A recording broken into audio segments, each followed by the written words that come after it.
To this day, I still see people trying to paint false narratives on Ruben Amorim's name, whether it is positive or negative. But the ones that are positive, they are the ones taking it to extreme levels.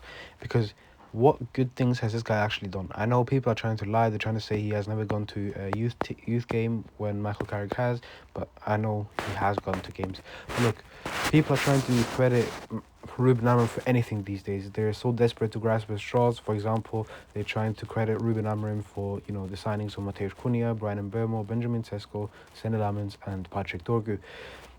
If we're being honest, strikers, Amorim did not want Sesko. Amorim wanted Gyökeres. That's one thing, yeah?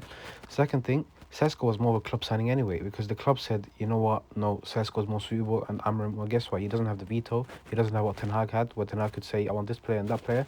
Thank God he didn't, by the way. And obviously then we ended up with Sesko. Cunha and Mbeumo, they were always going to sign anyway, regardless of who was the manager. Patrick Dorgu was the only one you could say was somewhat of a Ruben Amorim signing. The only thing is he was signed because, well, we needed a wing back, and obviously if we stayed with the back four manager, then we would not have needed a wing back. But Patrick Dorgu himself, like the name Patrick Dorgu, that was not from Ruben Amorim. That's one thing as well. Senne Lammens, he wasn't from Ruben Amorim either. Ruben Amorim, he wanted Emiliano Martinez. That's one thing. And the scouts said, no, Senne Lammens, he's better. He's on a better trajectory as well. He's going to develop. He's going to be one of the best in the future. And look, why people are so desperate to make this guy look any good, I don't know. Because Ruben Amorim, first of all, he won 14 games in 14 months. I mean, if you want to say, oh, don't count the summer was, holiday. All right, cool. Let's remove the 2 months of June and July then. 14 Premier League wins in 12 months, and most of them came against teams that have either had 10 men or were relegated that same season or promoted the season prior. It makes no sense to me. This guy has a horrific win percentage. He gave Spurs a European trophy, and he went on to finish 15th after being 4 points off top 4 after joining in November. It doesn't make sense to me. And obviously then people will say, yeah, he did well with kicking out Rashford. Some will say yes, some will say no. He did well with Garnacho, to be honest, in my opinion.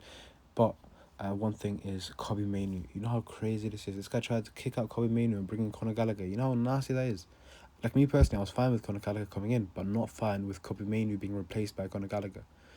If it was for Ruben Amorim, if everything went his way right now, we'd have Bruno Fernandes being limited, playing in a deeper position, and his weaknesses being exposed, and we'd have Kobbie Mainoo potentially being on his way out to Napoli, playing with McTominay and De Bruyne, etc.